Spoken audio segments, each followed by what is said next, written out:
Day 1 of 75 focused on Python DSA environment setup. Today I wanted one thing to feel clear: building a Python setup that makes daily DSA work fast to run, inspect, and test. The goal was not to memorize a finished answer. The goal was to pin down the invariant first, because once the invariant is visible, the implementation starts looking like a short argument instead of a scramble of conditionals. The first checkpoint was keep the project layout simple enough that daily problems, share helpers, and quick checks cleanly. That matters because a good solution should let me explain why the next move is legal, not just show that the code happened to pass one sample input. If that rule is visible, I can rebuild the solution even if the example changes. The second checkpoint was use the Python REPL, small scripts, and test files as part of the feedback loop instead of as afterthoughts. That is the part that turns the topic from an abstract label into something operational. I can read the input, decide what state deserves to survive, and ignore the noise that will not help the next decision.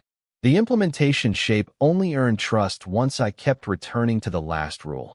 Treat tooling choices as part of the practice system because they compound over 60 days. That is where the code stops being decorative. Every update either protects the invariant or it does not, and that makes the debugging path much cleaner. The common breakdowns were predictable. The first one was treating the setup as disposable and rebuilding the same helpers every day. The second was waiting to add quick checks until the friction is already compounding.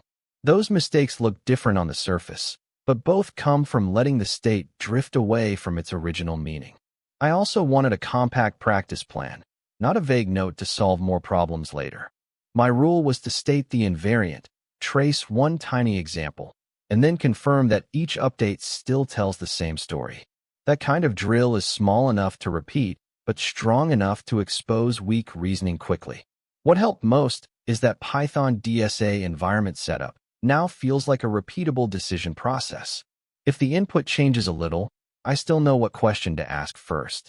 That is the signal I wanted from today's work, because it means the lesson is portable instead of tied to one exact problem statement. So my recap for day 1 is simple: building a Python setup that makes daily DSA work fast to run, inspect, and test. The useful anchors were keep the project layout simple enough that daily problems, share helpers, and quick checks cleanly. Use the Python REPL, small scripts, and test files as part of the feedback loop instead of as afterthoughts.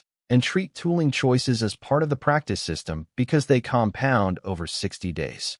When those are visible, the code is easier to test, easier to explain, and much easier to repair after the first wrong attempt. One more reason I wanted this locked in is that harder follow-up problems usually change the surface details, not the core invariant. If the rule still survives, I can adapt the implementation instead of restarting from zero. One more reason I wanted this locked in is that harder follow-up problems usually change the surface details, not the core invariant. If the rule still survives, I can adapt the implementation instead of restarting from zero. One more reason I wanted this locked in is that harder follow-up problems usually change the surface details, not the core invariant. If the rule still survives, I can adapt the implementation instead of restarting from zero. One more reason I wanted this locked in is that harder follow-up problems usually change the surface details, not the core invariant. If the rule still survives, I can adapt the implementation instead of restarting from zero. One more reason I wanted this locked in is that harder follow-up problems usually change the surface details, not the core invariant. If the rule still survives, I can adapt the implementation instead of restarting from zero.